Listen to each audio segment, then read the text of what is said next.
What's a family secret you've been forced to keep? One that still sits heavy on your chest? For me, it started when I was 12 years old.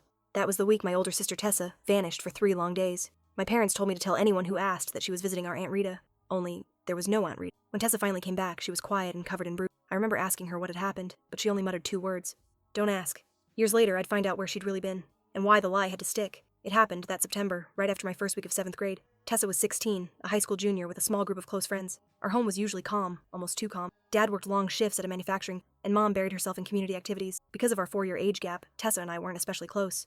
It always felt like she was miles ahead of me. That Wednesday morning, I woke up to an empty bed across the room. It didn't seem strange at first. Tessa often left early to meet her friends before class. But when I came home that evening, her side of the room was still untouched. Mom was in the kitchen, speaking in hushed tones on the phone. When she hung up, I asked where Tessa was. Without missing a beat, she told me Tessa was spending a few days with Aunt Rita in Lake. I remember frowning and saying we didn't have an Aunt Rita. Mom's hand tightened around, and she told me to repeat exactly what she'd said if anyone asked. No question, just the story. That night, Dad got home earlier than usual. He and Mom disappeared into their bedroom, the door shutting softly behind them. Their voices rose and fell, but I couldn't make out what they were saying. When they finally came out, Dad's face looked drained and tight with anger. I asked if Tessa was okay, and he just said she was fine, and that I needed to remember what Mom had told me. Later that night, I stood in front of the bathroom mirror, practicing my lie about Aunt Rita in Lakewood, until it sounded believable. It felt strange, pretending like nothing was wrong. I'd never lied about something serious before. The next morning at school, Tessa's best friend Bryn found me before first period. Her eyes were red and swollen, like she'd been crying all night. She demanded to know where Tessa was and said she wasn't answering her phone. So I told her my rehearsed line about Aunt Rita.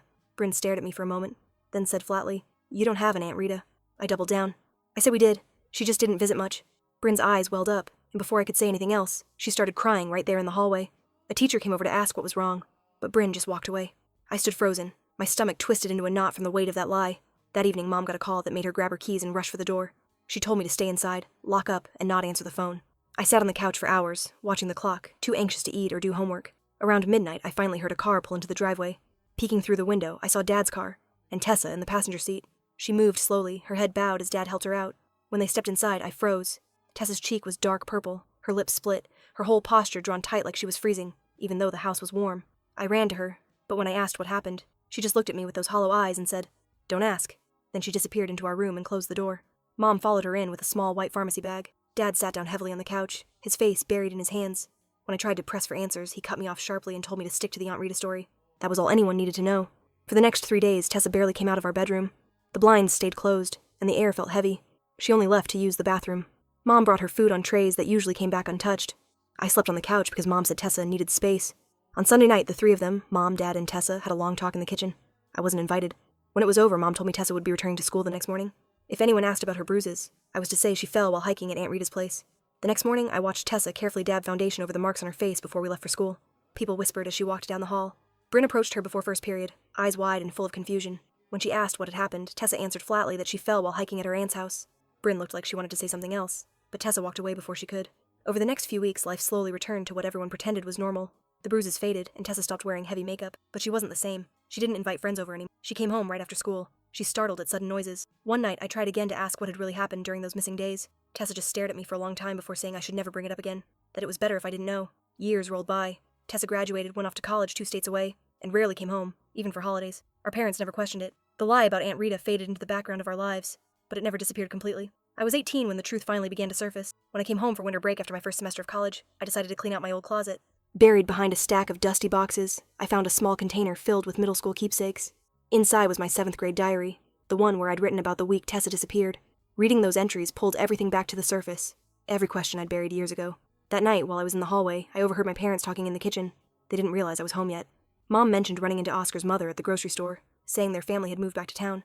Dad's voice tightened immediately as he asked if she'd spoken to her. Mom said she pretended not to notice her, which seemed to ease his nerves. I stood frozen just outside the doorway. Oscar. The name rang a faint bell, but I couldn't place it.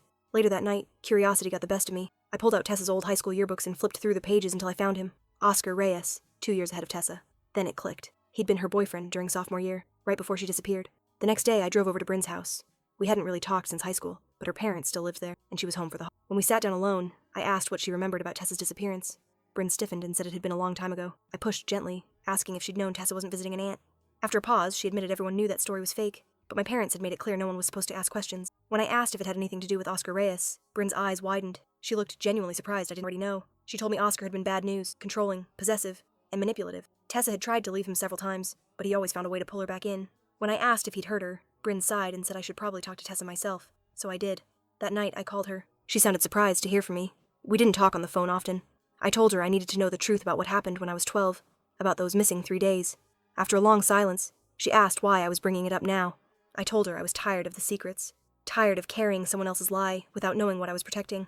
Eventually, she agreed to come home that weekend. Tessa arrived Friday evening. She looked older, steadier. Her hair was shorter, her posture confident in a way I didn't remember.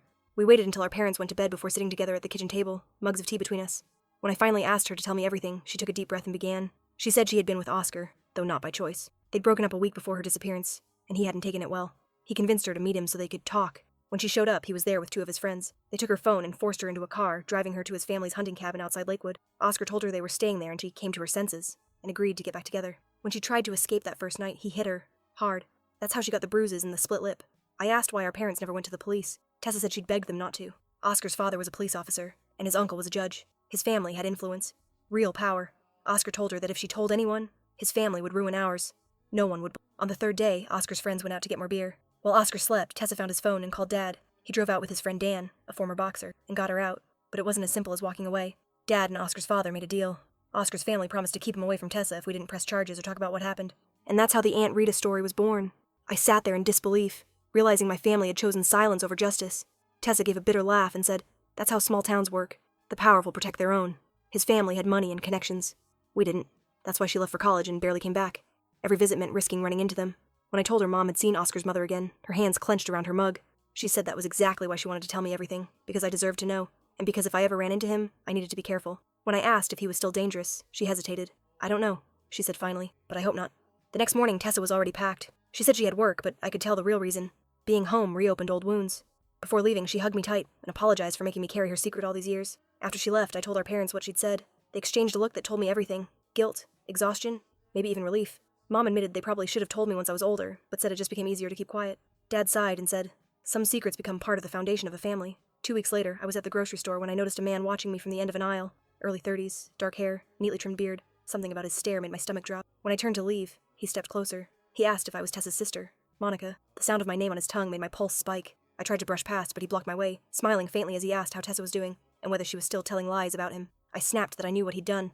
His smile widened, but his eyes were dead. He said those 3 days at the cabin were Tessa's idea, that she'd made up the rest when she regretted it. I called him a liar. He leaned in slightly, voice calm and venomous, saying I should ask Tessa about the letters she supposedly sent afterward, the phone calls, the connection she was too afraid to admit. It was easier, he said, to paint him as a monster than to confess the truth. Before I could respond, a store employee walked up and asked if everything was okay. Oscar quickly backed off, smiling politely, telling the clerk he was just catching up with an old friend's sister. Then he turned to me and added, "Tell Tessa I said hello. I still think about those 3 days." That night, I called Tessa immediately. She denied ever sending letters or making calls, and I believed her without hesitation. I told her Oscar was in town and had approached me. She said she needed to contact our parents right away. The next morning, Dad called Oscar's father. They revisited that old unspoken deal. Oscar's father insisted his son was only visiting briefly and would be gone soon. Dad made it clear, if Oscar ever came near me again, that agreement was done.